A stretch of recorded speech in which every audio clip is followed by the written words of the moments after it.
Here it comes from the 444RR Studios in Maryland. It's The Talk Is Right, the only youcast with game shows, magic, and more. And now, here's the star of The Talk Is Right, 444RR. It's Friday, and it's time for the next episode of The Talk Is Right, the weekly youcast with game shows, magic, and more. I'm your host, 444RR. Hope you had a really good week, everybody. I know I did. And if you saw the intro at the top of the show, you might have noticed it changed just a tiny little bit because I put in the Thanksgiving logo because Thanksgiving is this Thursday, so this is our special kind of Thanksgiving show. So I hope everybody has a very happy and restful Thanksgiving and eats a lot of good food like turkey and mashed potatoes and rolls, and I'll be eating some homemade mac and cheese as well because I'm going to make some mac and cheese for Thanksgiving. I make a really good mac and cheese, by the way. No, I'm not trying to brag, but I make a really good one. It's got 3 cheeses in it, bacon, it's got breadcrumbs on the top to make a nice crusty top. Oh, it's so good. Oh, man. Oh, it's great. And the cheese gets to the point where it's melted, but it's like stringy almost, so it's really good, nice and gooey cheese. Oh, yeah, I can't wait. And I'll be making I call it my triple decker, or I call it my triple chocolate cake. It's going to be a cake that I make. I make a lot of good cakes, too. Oh, yeah. And it's going to be 3 layers of chocolate, so very exciting. I'm really excited for Thanksgiving. Can't wait. And we'll talk more about Thanksgiving in a moment, so I want to talk about something in our more category tonight. But first, before we get to that, I want to talk about The Price is Right in our game show news. There's not actually very much news to report on this week, which I'm kind of surprised about. So you'll see there's not very much. First, I'm going to talk about The Price is Right, and I want to talk first about Bob Barker. Bob Barker has made an appearance on Mike Richards' The Random podcast on the, I think the one that's coming up, not the one that was just posted on, well, I don't have the date, Tuesday I think it was, but the one that was the one that's going to be posted I think next time. Bob Barker is going to be on and answering questions that people were submitting on Twitter to Bob Barker over Mike Richards' Twitter page. So very excited to see Bob Barker answering some questions from Mike and the fans. So very cool. And make sure to watch when Bob Barker's on December 12th. Yeah, December 12th. So make sure to watch the episode or DVR it. And then Price is Right had their Dream Car Week this week, which is where they tried to give away some really extravagant cars. And let me tell you the pricing games that were played. Temptation was played. Then there was Hole in One, Golden Road, Lucky 7, and 3 Strikes Plus made its return, where they had a 6-digit 3 strikes, which was very exciting.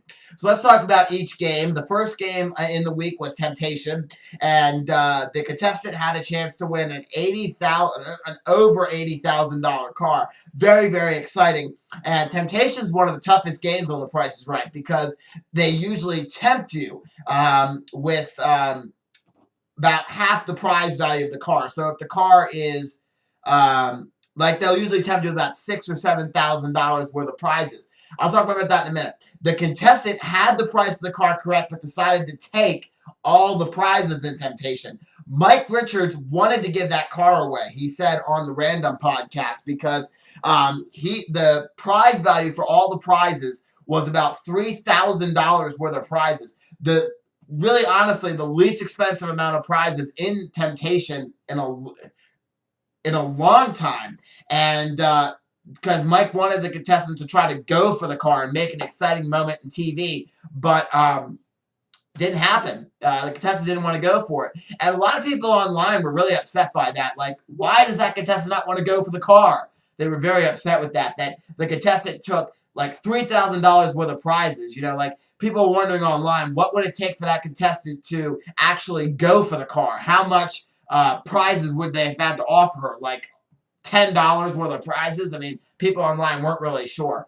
You know, but it was exciting to see. It was an exciting moment in TV and for Price is Right history, too, to see the contestant also possibly try to win that new car. And the whole Dream Car Week was very exciting. So I'll talk more and give my full review on Dream Car Week in a moment. And then, of course, we had our contestant. I'm not going to try to pronounce his last name. I'll try it. It was Casey Car. No, I'm sorry. That's not it. Wow. I am I have the wrong name there. It's Jason Billings. Jason Billings. He was the hole-in-one contestant, and very funny story if you didn't see the hole-in-one. He was actually a turf manager at a golf course, and he played hole-in-one, so it was guaranteed that he'd actually win the car, and he did win the car, so he won an $87,000 BMW.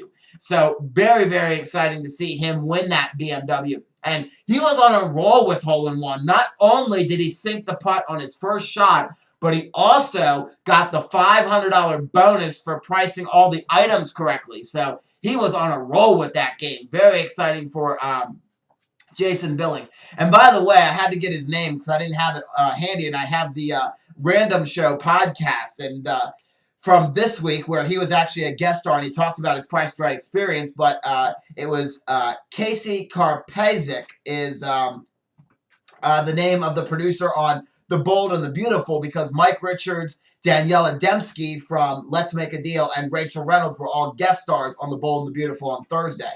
And the producer there was giving a review of Mike Richards' performance on the Random Podcast. That's what I was getting ready to say. Casey Karpensky. So, sorry about that to Jason if he's watching this. Jason Billings is the guy's name. And then on Wednesday, Golden Road was played, and the contestant totally wiped out on Golden Road. Very, very disappointing because Mike Richards wanted Golden Road to be won from just the first prize, that TV, because really, honestly, in my opinion, he wanted that, wanted the contestant to go all the way because the TV was pretty easy. I mean, a $500 TV. It wasn't that difficult in my opinion, but there's been a lot more tougher Golden Road setups where if Mike Richards didn't want the contestant to win, he would have made the TV 5 and 6, something like that, where it was only $100 difference between the prices. He would have, that's how he could have set it up to be a loss, but he wanted that TV to be won and possibly go all the way to the end. So Mike Richards has promised an upplay in Golden Road, though. He wants more Golden Road played this season, so maybe we can have a winner.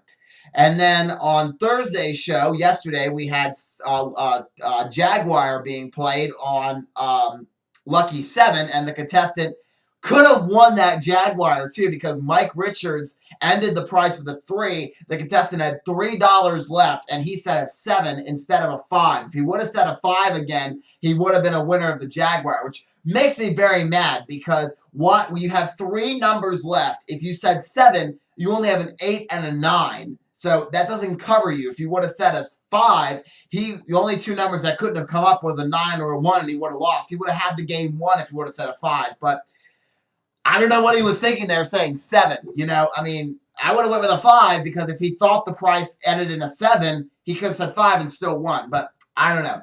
And then today's episode, we had 3 strikes plus make its return. Of course, 3 strikes plus is where there are 6 numbers in the price of the car, and the dollar sign has to hang off the end. And the contestant almost won the car there, too. He pulled out, he got all the numbers on the board except for 2, and then he draw that nasty 3rd strike. So there was some pretty near wins on all week this week, actually, except for Golden Road, where the contestant wiped out on the first prize. But very, very exciting Dream Car Week. That was actually, honestly, one of the stunts and promotions that they pulled on The Price is Right. That's actually one of my favorite. Is Dream Car Week. And I love how games that are not supposed to be played, that are never usually played for big prizes, get played for big prizes, like during Big Money Week and Dream Car Week. Like, Temptation is never, on the daytime show, played for inexpensive prize. Never played for for a really expensive car. Same thing with like when they played Cliffhangers during Big Money Week. That's not played for big money on any version. It wasn't even played for big money on the nighttime version on the $1 Million Spectacular. So I like that. I hope they keep that. Hope they bring Dream Car Week back because it was very exciting to see. And actually, in this guy's opinion, it's very exciting to see $1 Million Spectacular prizes played over the course of a season versus having $1 Million Spectacular. I think it's really exciting. But if they ever did bring back the $1 Million Spectacular, I would love that. So very exciting. And I reported on this, I think I reported on it 2 weeks ago. There was Celebrity Week on Who Wants to Be a Millionaire, and Chip Eston was one of the celebrities. You may know him from 3 shows. You may know him from Whose Line Is It Anyways? Very successful improv show. He's the star of Nashville right now, and he's also the star of Jessie on Disney Channel. He's the father of the kids on Jessie. Well, he was on Celebrity Millionaire and did very well for himself. He was got to play Classic Millionaire, which is the final 4 questions of the of Who Wants to Be a Millionaire in the new version with when it was with Meredith and also with Cedric the Entertainer, and they played the version of Classic Millionaire. He had 1 lifeline left going into Classic Millionaire. He had polled the audience, and he got to see the $1 million question. He got to see it, and second celebrity ever in Who Wants to Be a Millionaire history that got to see the $1 million question. Now, if you haven't seen it, I won't spoil if he won the $1 million or not. So you can go check that out on Millionaire's YouTube page and see the video and see if Charles Eston is his real name, if he wins the $1 million or not. Speaking of Chip Eston, he was also a contestant on Sale of the Century, which his episode aired on GSN, I think, a couple of weeks ago. So he was on there. He was also on another game show. I think he was on, I want to say it was Monopoly, but I know that's not right. He was on another game show, too. I can't remember what it was. Yeah, but he was, I want to say it was Monopoly, but I don't think that was it. Okay, so that is all the game show news we have for this week. Remember to stay tuned for, in 2 weeks, the Christmas episode of Hollywood Game Night and Bob Barker's return on The Price is Right. I'm going to get a drink. Excuse me here. I don't normally do this. Okay, now it is on to our magic news. Let's go into the magic news. We have 2 magic news items for this week. 5 lessons to learn from David Blaine's ratings. If you missed it, you missed a really great magic special on ABC. It was David Blaine's Real or Magic. So very, very exciting. And let me talk about some of the things that happened. There was some great celebrity guest stars on there. They had Bryan Cranston and oh gosh, my register just went to 0. Oh, Aaron Paul from Breaking Bad. There was the Will Smith family. There was President Bush, Stephen Hawking, Harrison Ford. So many, many great celebrities on there. I loved Harrison Ford's reaction, too. When David Blaine made the card appear in the fruit, Harrison Ford said, "Get out of my house." It was the best reaction ever. And David Blaine did a really cool Russian roulette routine where it was really cool. And then he took the knife and he put it in his hand. Oh, that was creepy. Oh God, that was creepy. All right, but here we go. When it comes to the ratings, David Blaine proved his magic is indeed real. David Blaine posted a 7.16 million audience in the first half hour of his special Tuesday night, and then saw an uptick in viewers from the 10 p.m. hour, jumping to 7.83 million. But the big number for Blaine was the amount of viewers 18 to 49 watching the show, for which advertisers covet. Then he pulled a 2.3 rating in the 9 p.m. hour and a 2.6 throughout all of the 10 p.m. And in comparison, The Voice had the highest demo rating of the night with 3.1, and only the most popular show of the night, NCIS on CBS, drew higher than Blaine's 2.6 with a 3.0. But what does it mean? Here are 5 quick reactions. Blaine doesn't need stunts. Easily the most glaring differential between his specials, between this special and his others recent outings was the absence of a headline-grabbing endurance stunt that would give the special oodles of free publicity while heightening David's chimeristic profile. Real and Magic had no such event to conclude dramatically live. So, no big stunt. The death of Magic specials was greatly over-exaggerated. I'm not sure anyone has come out and said the Magic special is dying, but Blaine is certainly the last of the Mohicans. There is no other singular entity, save for David Copperfield, known exclusively for his delivery method, and should Real or Magic have underperformed, the prevailing thought would no doubt in part blamed the format. So Magic specials aren't really that dead. Blaine and network television go well together. The 15-year history between Blaine and ABC has yielded the most watched Magic specials of its era. But where the Dive of Death felt like the match may have run its course, today felt like late 90s all over again. Blaine's a bankable star that draws ratings, and in a world where ABC's much Bollywood Marvel ballyhooted Marvel series is gaining cultural jeers and an enduring audience, ABC knows how valuable both of those elements are. Advertising matters. Blaine advertising rollout included heavy placement on Saturday college football, along with fellow Disney-owned outlets like ESPN did a good job of alerting the young male demo for the event. And trust the team. With no stunt revelations to eat up airtime, Blaine's crew on this special had to step up, and from the reviews, they did. The crew included the likes of top consulting Enrico de la Vega, Danny Garcia, Blake Voigt, and Alex Rangel. It was a daunting task, but they pulled it off. So very exciting to David Blaine and the entire Wheeler Magic crew. All right, new Magic set features holograms. We know it isn't quite Thanksgiving yet, almost, and it isn't quite Christmas yet either, but it is time to start thinking about your holiday shopping. Like it or not. If you have a Magic set anywhere on your list, you probably need to check out the Hologra FX Magic Show set. This amazing new toy, the brainchild of game inventor / magician Mark Sederodici, I know I butchered that, and filmmaker / magician Andre Anamarti, allows kids or adults, because this is the kind of thing that everyone wants to pal with, to project holograms from their iPhone or iPad Touch onto the toy stage. There are pre-made videos to use with the set, but a free app allows users to create their own holograms as well. Hologra FX is available at retailers such as Toys R Us and Amazon, which currently sells the set for less than $30, but is running low. The award-winning game may just be the sleeper toy of the year and is a great Magic toy for the kids of all ages in your life. So this sounds really cool. I haven't looked it up yet because I just actually heard about this today before I started filming. So it's very, very exciting. I'm kind of excited to actually go see what this thing does. So I might get that for Christmas. Never know. We'll have to see. And also, I want to discuss something that's very, very important. Theory 11. I don't talk about them that often. They are a Magic company.